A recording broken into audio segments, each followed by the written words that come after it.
네, 반갑습니다. 유튜브 채널 매튜쌤의 영어 수업의 매튜쌤입니다. 오늘은 빈칸 추론을 어떻게 하면 잘 풀 수 있을지에 대해서 좀 이야기를 해볼 텐데요. 빈칸 추론 많은 학생들이 좀 어려워하죠. 수능에 네 문제가 나오고 심지어는 이 네 문제를 버리는 학생들도 있어요. 제일 마지막에 풀면서 버리는 학생들이 계신데 그만큼 어렵다는 이야기죠. 이 빈칸 추론 어떻게 접근해야 되는지 그 부분에 대해서 이야기해 보도록 하겠습니다. 자, 일단 빈칸 추론은요.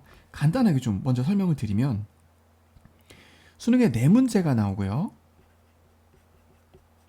그리고 네 문제 중에 약 한 세 문제, 적어도 세 문제 정도는 3점이 배점됩니다. 세 문제 정도는요. 미니멈 네 문제가 배점이 다 될 때도 있어요. 독해 영역에 3점이 총 7문제가 나오니까 그 중에서 세 문제, 네 문제면 굉장히 큰 비중을 차지하고 있는 겁니다. 그죠? 3개만 배점이 돼도 3점짜리가 9점에 해당하는 점수고 4개가 배점이 된다면 12점에 해당하는 점수이기 때문에 빈칸을 만약에 다 틀려버리고 나머지를 다 맞는다 하더라도 88점, 듣기를 다 만단 가정하에 88점이 될 수밖에 없는 굉장히 중요한 영역이에요. 학생들이 많이 어려워하고 어떻게 풀어야 될지 어떻게 접근해야 될지 좀 막막해 하시는 학생들이 많은 것 같아서 이번 영상을 좀 준비를 해봤습니다. 자, 일단 빈칸은요. 빈칸의 위치에 따라서 조금 전략이 달라질 수는 있겠습니다만 대부분은 빈칸은 주제라 보시면 돼요. 주제와 굉장히 밀접한 관련이 있습니다. 주제를 직접적으로 물어보기도 하고 주제와 관련된 이유를 묻기도 하고요. 그리고 과정을 묻기도 하고 아니면 주제와 관련되어 있는 예시를 묻기도 하고 어쨌든 주제를 파악을 해야 이 문제 자체를 맞출 수가 있는 거죠. 그러니까 이 지문을 통해서 필자가 무슨 이야기를 하려는 건지 그걸 파악을 먼저 하셔야 된다는 겁니다.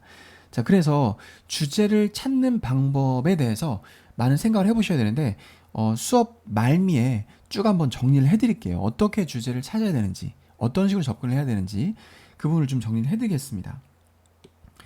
자, 일단 3번 지문 같이 보면서 한번 이야기를 해보도록 할게요. 글의 유형이 참 여러 가지가 있는데 그 중에 한 가지 유형이라고 생각을 합니다. 참 많이 사용하는 글의 전개 방식이죠. 71페이지에 있는 수능 특강 영어고요. 71페이지에 있는 지문 내용이고 같이 보겠습니다. 쌤은 항상 수능 유형의 문제를 풀 때 첫 두 문장에 집중을 하라고 굉장히 힘주어 말을 합니다. 왜냐하면 이 첫 두 문장이요. 직접적으로 주제를 내포하고 있는 경우도 있고 그런 경우 굉장히 많죠. 한 70%는 그래요. 내포는 하고 있는데 막연하게 내포를 하고 있을 때가 굉장히 많아요. 아니면 주제와 관련이 있는 다른 이야기를 할 때도 있습니다. 이때 왜 중요하냐면 이 문장을 읽음으로써 글의 방향 예측이 가능하다는 거죠. 이거 이런 식으로 나오니까 주제는 이거겠네 라고 예측을 하는 연습을 하셔야 조금 더 확률, 승률을 높일 수 있다는 거죠. 같이 한번 읽어보도록 하겠습니다. 다 읽지는 않을 거예요. There is는 있다죠. There is a widespread belief. 널리 퍼진 믿음이 있다. 자, 이때에 대해서는 무슨 대십니까? 뒤에 일단 주어, 동사, 수동태니까 수동태는 완전한 형태의 문장입니다. 그렇기 때문에 believe 다음에 that을 사이에 두고 뒤에 완전한 형태의 문장이 나왔다면 이때에 대해서는 동격이라고 보시면 되겠습니다. 뭐뭐라고 하는 널리 펴진 믿음이 있다. 널리 퍼진 믿음이 있대요. 어떤 믿음이 있냐면 creativity is best served. 창의성은 가장 잘 best served, 가장 잘 발휘된다. through inner peace, 내면의 평화란 뜻이죠. 굉장히 많이 쓰는 표현입니다. 관사, 무관사로 씁니다. 셀 수 없는 명사이기 때문에. 예전에 그 쿵푸 팬더라는 영화에서 쿵푸 팬더 2였을 거예요. 중간 부분에 그 어떤 동물이 inner peace, inner peace, inner peace라고 했던 그 장면이 지금 기억이 나는데 이런 것만 보면 자꾸 그런 영화나 음악이나 이런 게 떠오릅니다. 내면의 고요함, 내면의 평화, 그리고 고요함, 그리고 차분함, 조용함을 통해서 창의성이 가장 잘 발휘된다는 널리 퍼진 믿음이 있습니다.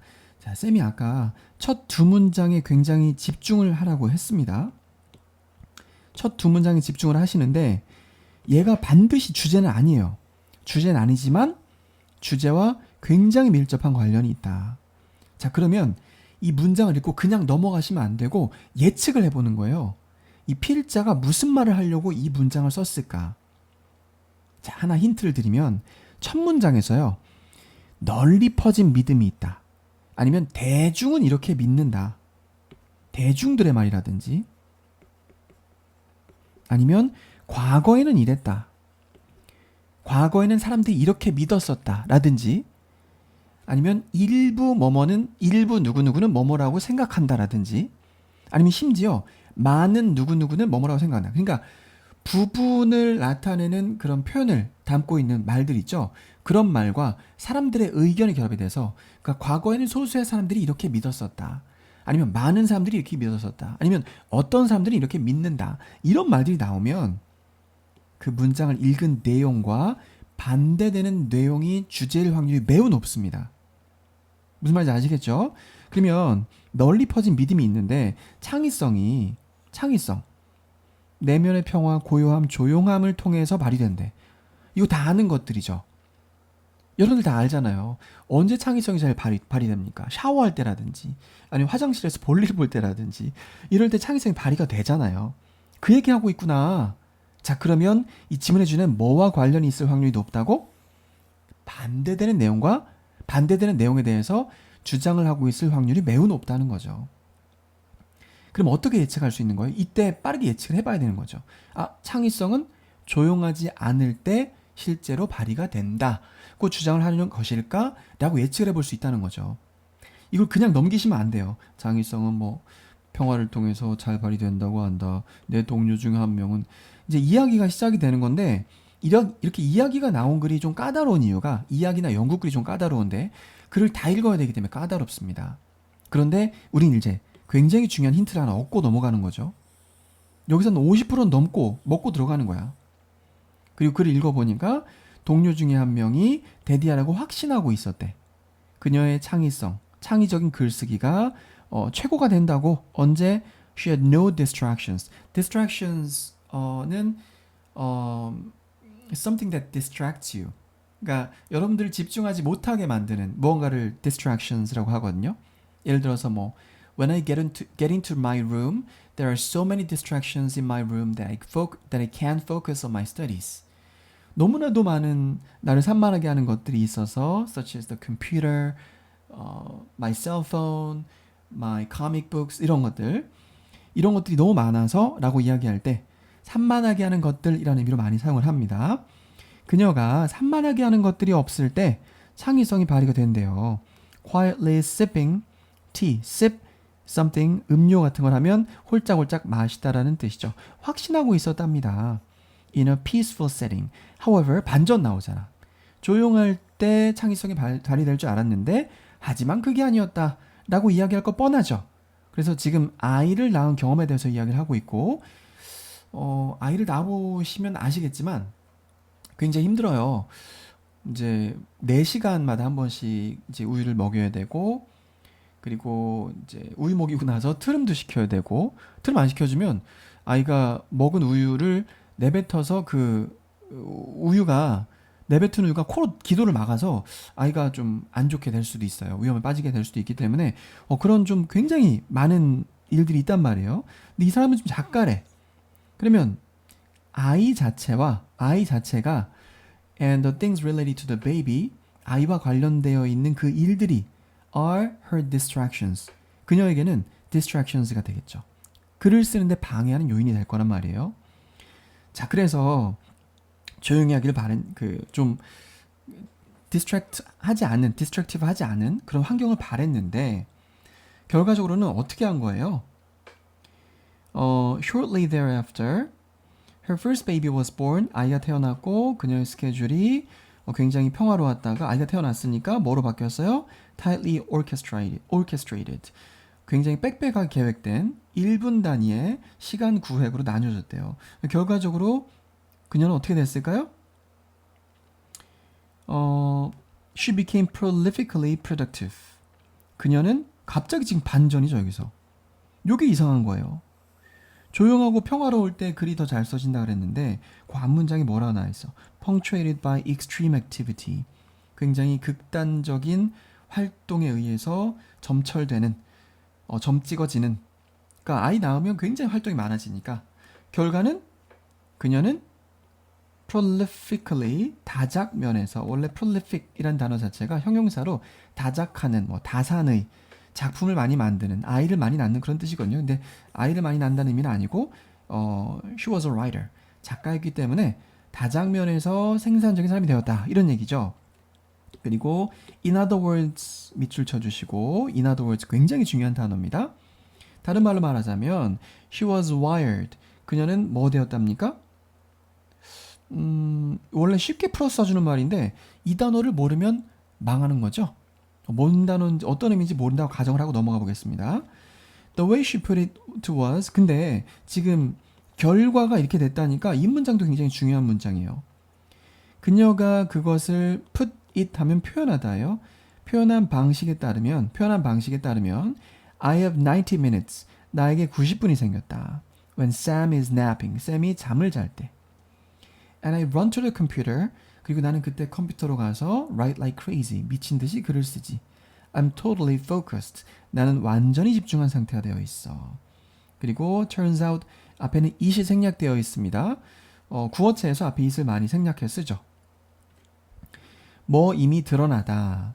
뭐라고 드러났냐면 My colleague is onto something. Be onto something은 무엇을 새로운 거를 알아내다라고 할 때 쓰는 표현이에요. 내 동료는 뭔가 새로운 걸 알아낸 겁니다. 사실 it is better to be. 자, 여기서 여러분들의 독해 실력의 힘은 어디에서 나오냐면요, 첫 문장으로 다시 돌아갈 수 있는 능력. 여기서 이제 독해 실력이 발휘가 되는 거죠.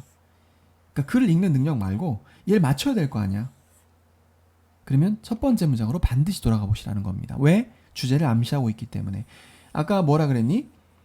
일반적인 사람들의 믿음, 창의성이 조용할 때 발휘된다고 믿는 믿음과는 반대가 주제. 즉, 뭐가 주제예요?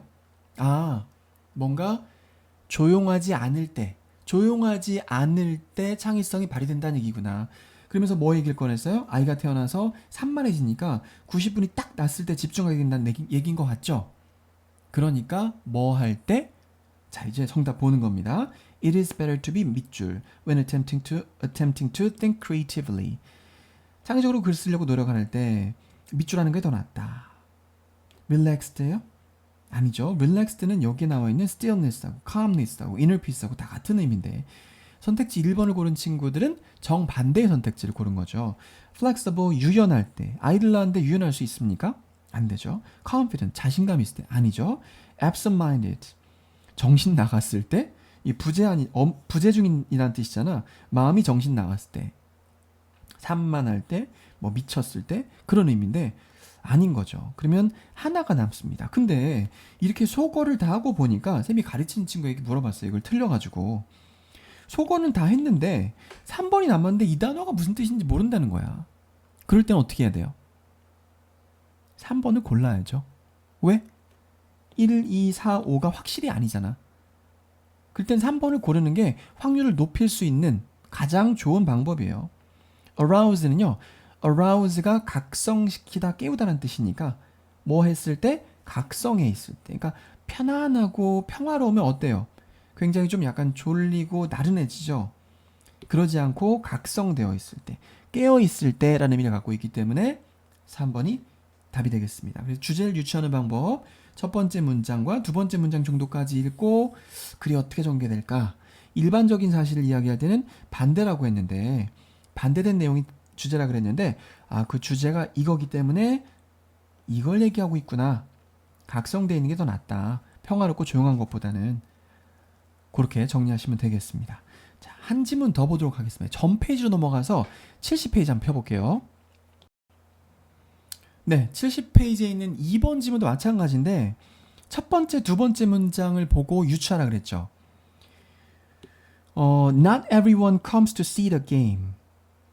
자, 요거 혹시 아직도 모르는 친구는 없겠지만 not과 every가 함께 나오거나 요걸 이제 부분 부정이라고 하죠.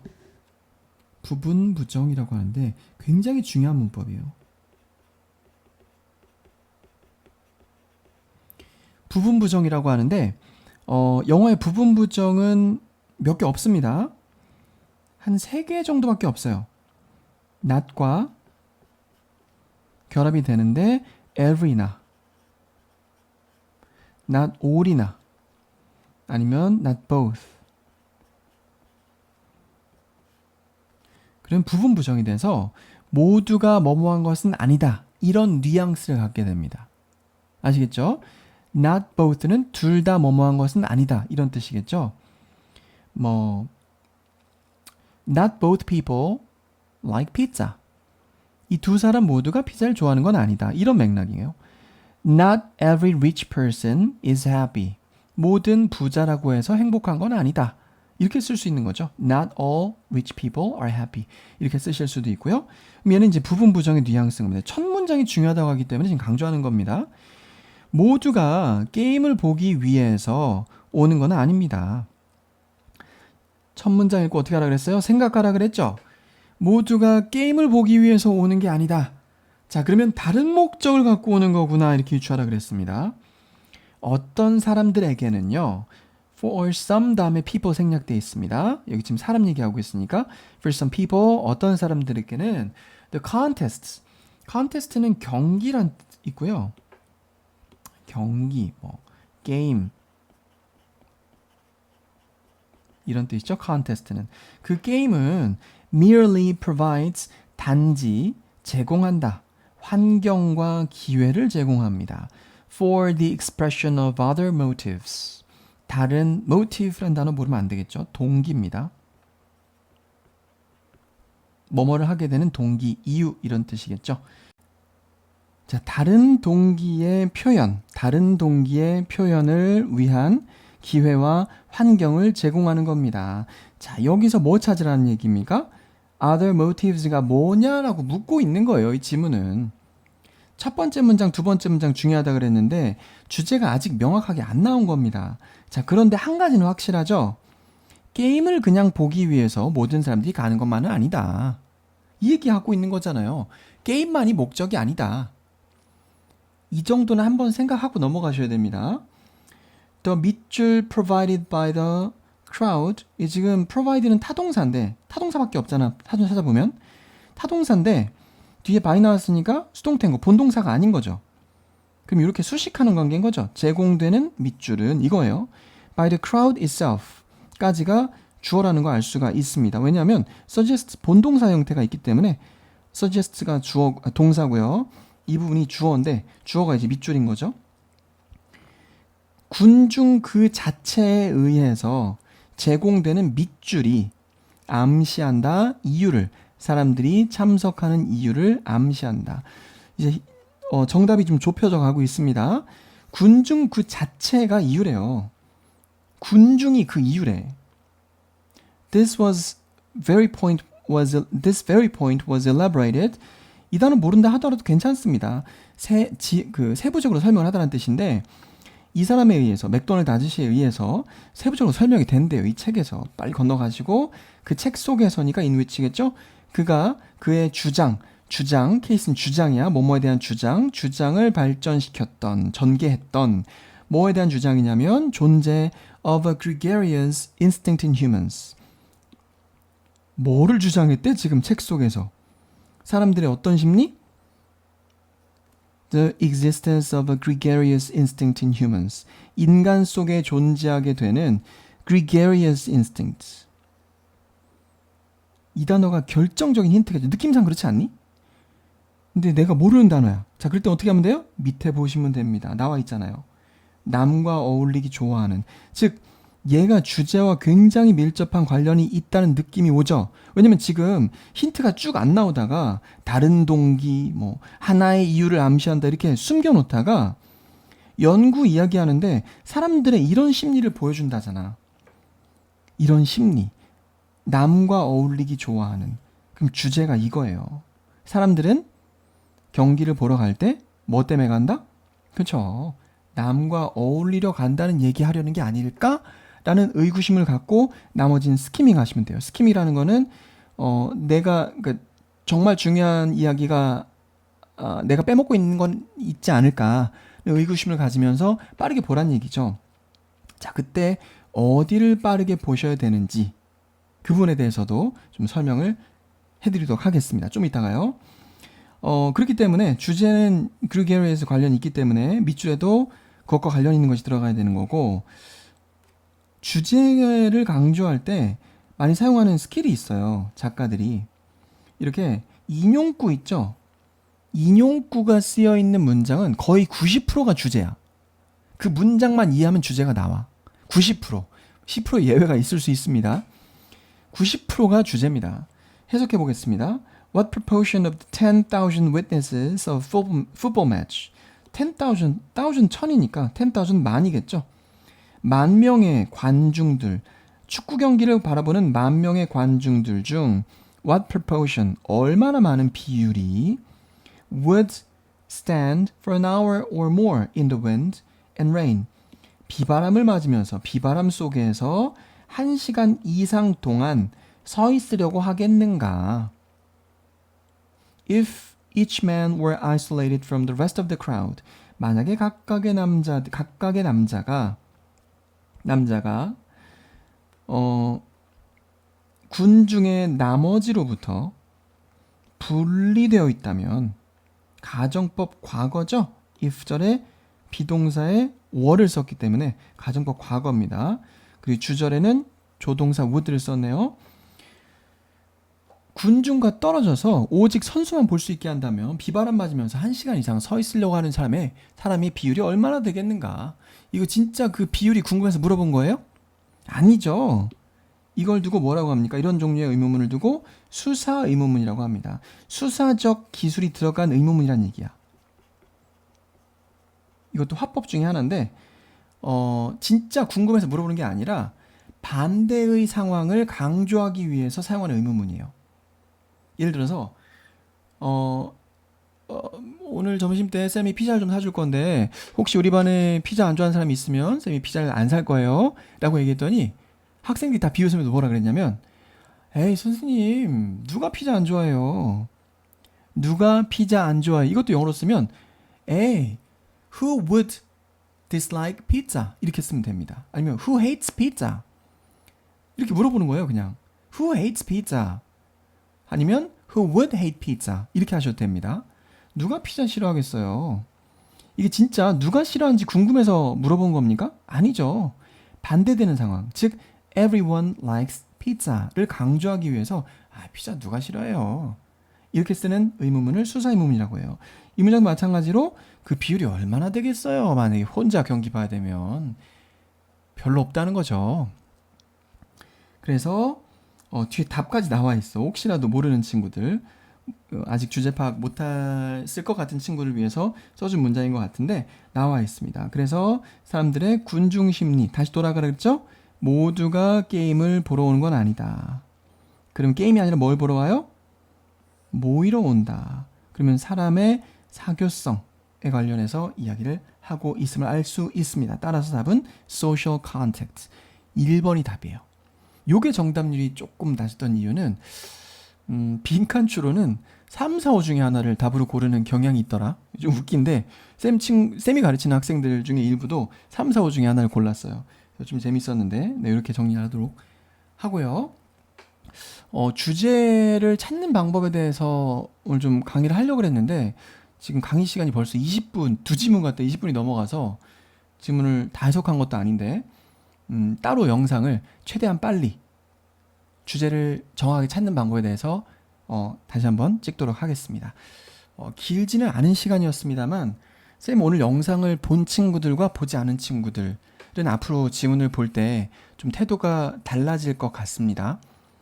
주제를 미리 예측하고 읽고 스키밍을 통해서 확인을 이제 중요한 게 반전이 있지는 않은지 빠르게 간 다음에 이제 주제를 포함하고 있는 문장들 뭐 따로 정리를 해드리겠지만 다운표 안에 있는 문장이라든지 아니면 내가 예측했던 첫 문장을 통해 예측했던 내용이라든지 아니면 명령문 must, should, need to, have to 이런 이제 표현이 들어가 있는 뭐뭐 해야 된다는 이제 직접적인 주제를 담은 문장이라든지 뭐 인용구, 속담, 격언 이런 문장 이런 걸 찾아가지고 주제를 정확하게 핀포인트 할 수 있어야 정답률이 높아지는 겁니다. 이 빈칸 추론은요. 네 문제가 나오는데 분석을 해보니까 1등급 친구들은 네 문제 중에서 하나를 틀리거나 많이 틀리면 두 문제를 틀려요. 2등급 친구들은요. 보통 두 문제 틀리더라고. 실수할 때 세 문제. 세 문제까지 틀리면 2등급 나오기 좀 어려워요. 빈칸 추론만 놓고 봤을 때. 그리고 3등급 이하인 친구들은요. 보통 두 문제는 틀리고 시작을 하고 많이 틀리면 세 문제까지 틀립니다. 빈칸 한 문제 맞았다고 좋아하시면 안 돼요. 그 친구들은. 찍어서 맞았을 확률이 크기 때문에. 그래서 빈칸 추론을 한 세 문제 정도까지는 무조건 맞는 것을 내가 이것을 맞아야겠다. 이걸 상수로 둬야겠다. 이런 걸 목표로 공부를 하시면 전체적인 등급이 올라갈 겁니다. 왜냐하면 빈칸만 잡으면 나머지 분들은 뭐 쉽게 잡히거든요. 네, 사설이 길어졌는데 네, 오늘 강의는 여기서 마무리하도록 하겠습니다. 고맙습니다.